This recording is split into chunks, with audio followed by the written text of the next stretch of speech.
What's going on, Aces? Welcome back to the channel. I hope that all of you guys are enjoying your Wednesday. So I had to bring you this quick update. Shout out to Michelle Brown, who wrote this article straight from the A. I also heard this from House of Aaron, so shout out to his channel as well. But supposedly word on the curb is that LaTocha Scott is suing her former members of Xscape for trademark infringement. Let's get into it.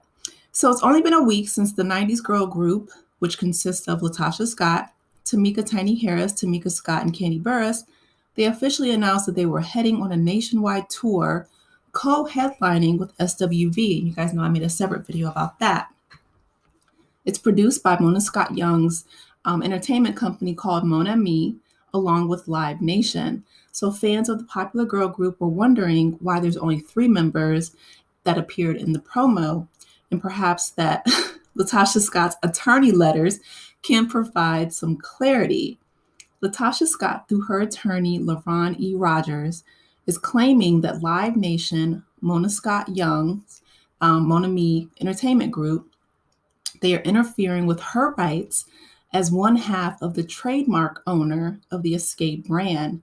The letter notes that Scott was completely blindsided by the news that Xscape had signed a contract for a nationwide tour without her. It says, quote, LaTocha was surprised to learn that Live Nation, whom Xscape has contracted to perform on numerous occasions, contracted with individuals and is publicly advertising the Xscape mark to promote a live musical performance for a series of concerts during the Queens of R&B tour without LaTocha's consent. In addition to failing to obtain consent, you have also failed to even reach out to LaTocha to agree on financial terms for the use of the mark, as well as to discuss her performance. She further notes that Mona Scott Young is totally in on it, being that she, of all people, was well aware of the trademark situation that LaTocha Scott had agreed to regarding its use in the past. So the letter continues, Mona Me Entertainment, who it appears to be a co-promoter of the Queens of R&B tour, has specific knowledge of LaTocha's ownership and rights to the mark because of Mona Me Entertainment specifically obtained LaTocha's consent to use the trademark for a television series produced by Mona Me Entertainment. Also, being that Mona Scott Young served as Xscape's management in the past, LaTocha feels the slight was intentional. It says, in addition, Mona Scott Young, the principal of Mona Me Entertainment, previously managed the musical group Xscape. We can come to no other conclusion than to believe that Ms. Young and Mona Me's conduct to be intentional and with specific intent to interfere with the rights of LaTocha. So I'm going to read you guys the letter really quickly. It says, to whom it may concern, this firm represents LaTocha Scott, the owner of the Xscape trademark, and a member of the professional musical group Xscape. As you may be aware, LaTocha has continually performed with the group under the trademark Xscape since 1991. LaTocha was surprised to learn that Live Nation, whom Xscape has contracted to perform on numerous occasions, contract with individuals and is publicly advertising the Xscape mark to promote a live musical performance for a series of concerts during the R&B tour without her consent. Okay, I just read that. LaTocha's attorneys are asking Mona Scott Young and Mona Me Entertainment to contact them within 5 days to secure the proper licensing for the trademark, i.e. cut the check. Okay. For the record, the trademark was secured by LaTocha and her sister Tamika Scott during the time period that Candy Burris was adamant about not rejoining the group. Since that time, a whole lot has happened. However, it's been made clear that throughout the drama, it was never LaTocha's intention to leave the group only to take a break to pursue other interests. On a related note, Tasha also sent a similar letter to Live Nation stating, quote, LaTocha was surprised to learn that Live Nation, whom Xscape has contracted with to perform on numerous occasions, contracted with individuals and is publicly advertising the Xscape mark to promote a live musical performance at the Lovers and Friends concert May 4th, 2024 festival in Las Vegas, New York, Nevada, without LaTocha's consent. In addition to failing to obtain consent, you have also failed You've also failed to even reach out to LaTocha to agree on financial terms for use of the mark as well as to discuss her performance. Okay, so a few things, right? So these legal notices, to me, it has her husband all over it, right? Like this is just, it's giving Rocky sticky fingers. Okay. That's what I'm thinking. I just keep seeing him sitting on that stool with his tongue out talking about this ain't stealing. Okay. Taking back, deal doors and handouts and whatnot um, when the girls would perform. For years, that's what Candy and Tiny said and alleged, right? That he would cut side deals with the promoters and not tell the other group members about it. And that's pretty much where the season left off. So the fact that Tasha is now, because she did say she wanted to go solo. As you guys can see here, the whole dress debacle, right?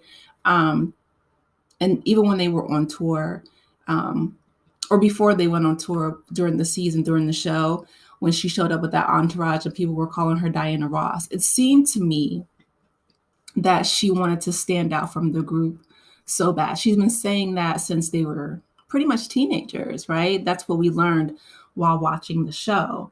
However, because of, how she showed up on the show, the whole $30,000 being stolen from her sister, her husband, just to me, he was just giving scheming and conniving.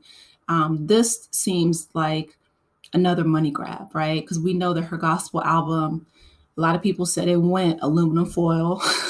It was not, that it was a flop. Ricky Smiley said that, she should have came out with the record that said, thou shalt not steal. He's a mess. But other people were trying to, stand up for like Tammy Roman. She said that, essentially you should have just wrote a song or wrote something that said, nobody's perfect. He who is without sin cast the first stone. I'm going to give my sister the money back and then we can move forward. Now, see, that would have been a nice resolution, tie that bow on that end, and then they could have moved forward. However, again, her, showing up in green, everybody else is in silver. It's like she purposely wanted to cause contention and stand out from the group, i.e., Diana Ross and the Dream Girls. It just, in my opinion, it didn't play out the way that she thought. So now Rocky is probably again in her ear, like, well, now, the money is running dry and they're using, the name without her consent, her permission, the money being paid off, right? And it's not like they're using it without her sister's consent, right? Tamika Scott. I just feel like they should probably rebrand, give LaTocha the Xscape name if she wants it and let her stay over there. Call themselves, Xscape 3 or Xscape Trois or something, you know what I mean? That focuses on the three members. They can easily remix, they have Candy Burr. She's an excellent songwriter. Her pen is fire. You guys can come up with some kind of other name that people will still support you. We still want to hear the music. Because this just sounds like a payday. And I also feel like Tasha's, her feelings are probably hurt because she probably in her head thought that she was going to, be the Beyonce breakout Destiny, star of Destiny's Child Xscape. And then it didn't really go the way that she thought it was going to go. But again, I mean, all people wanted, listening to the fans on the show, was for her to give the money back that was allegedly stolen from her sister. You could hear it in her voice how hurt she was. I'm talking about Tamika. And for Rocky to stop stealing their money on the side, taking side deals from promoters, just to be upfront and transparent. I feel like that's one of the reasons why so many fans, myself included, wanted to see a second season so that we could see some kind of reconciliation, some kind of resolve moving forward. You know what I mean? Nobody is perfect. And so, this is their real family. We wanted to see, their mother, father, sisters, them come together and again, I'm an advocate for therapy. Sit down with a really good licensed marriage and family therapist, unpack a lot of the old resentment and move forward, And then she could join the group, she could possibly even, join them on tour. Forgive and forget, life is short. But instead, now, because she feels slighted, she's going after them legally. It's just like it's just going from bad to worse. In my opinion, I feel like Candy, Tiny, and Tamika can come up with some kind of name to rebrand themselves, if Tasha wants to do that, or you know I guess sit down with their attorneys and cut her a check. I don't know. But it's sad that Tasha feels like this is her only path forward instead of trying to reconcile with this group, because they were singing together in high school. That's a lot of time and years to just throw away. But this is her choice. So, I'll keep you guys updated as it moves forward. Let me know your thoughts in the comment section. What do you think about Tasha suing her group members for trademark infringement? Let me know in the comments section. Please be sure to like the video, subscribe to the channel, and I will talk with you in the next one. Take care, Aces. Bye.